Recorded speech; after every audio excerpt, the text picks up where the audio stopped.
Panvision TV presents.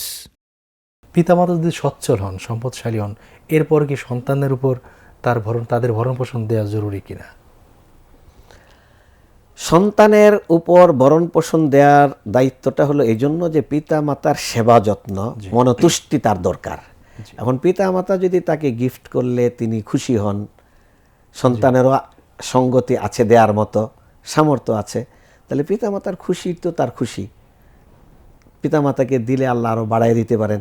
তিনি দোয়া করলেন, তার দোয়াটা দেওয়ার পরে মনের ভিতর থেকে একটা দোয়া আসে, এই দোয়াটা তার জন্য কাজে লাগতে পারে।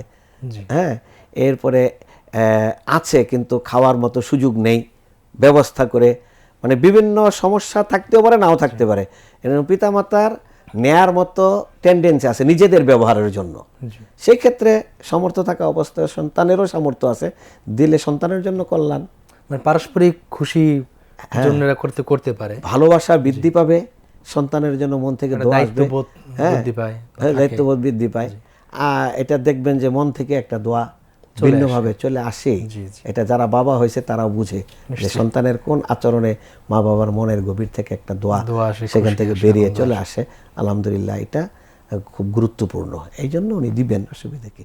উনি এটা মনে করে যদি না দেন যে আমার মা বাবার তো সামর্থ্য আছে, তাহলে আমি কেন দিব?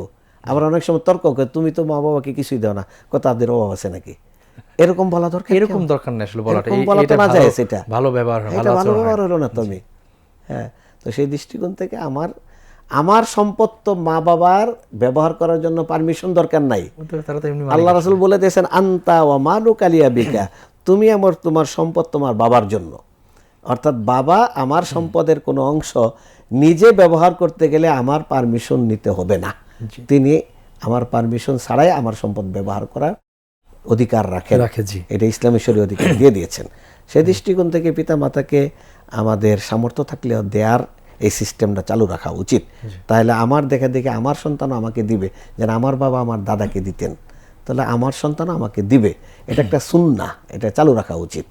এটা আমি মনে করি যে এটাও একটা সুন্দর আচরণেরই একটা অংশ হবে, একটা সুন্দর আচরণেরই একটা অংশ। জি।